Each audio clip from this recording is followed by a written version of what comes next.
The gentleman from Massachusetts is recognized for 5 minutes. Mr. Speaker,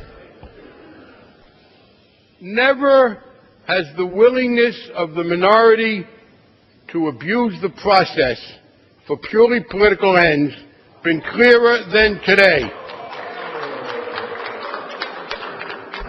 Parliamentary inquiry, Mr. Speaker. Does whining come out of my time?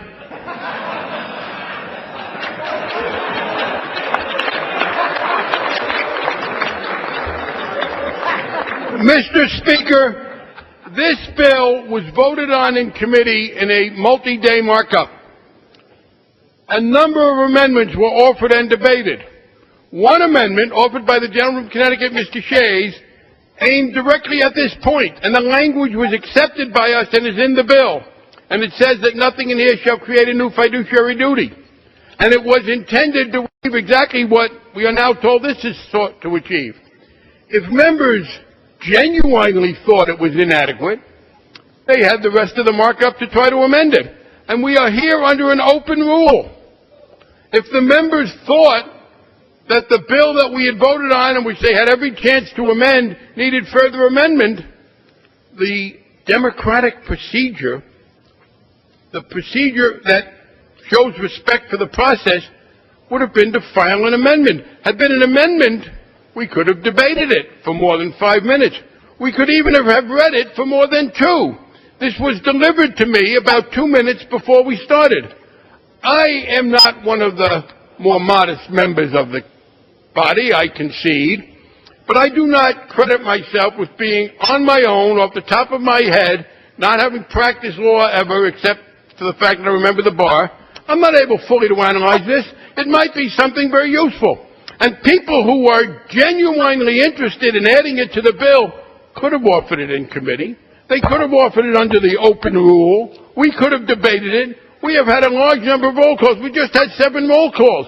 Now, we have been told in the past, well, I had to do a recommit. You wouldn't give me any other chance. Members on the other side had every opportunity at the committee and in this open rule fully to debate this and to offer amendments. They chose not to. They chose instead to legislate by ambush, to wait until it was not possible for any serious... Oh, Mr. Speaker, I had underestimated the tenderness of the feelings of the members opposite. I confess to insensitivity, but I would not confess to the disrespect for our legislative process that leads members. Of course not. Gentleman asked for a courtesy.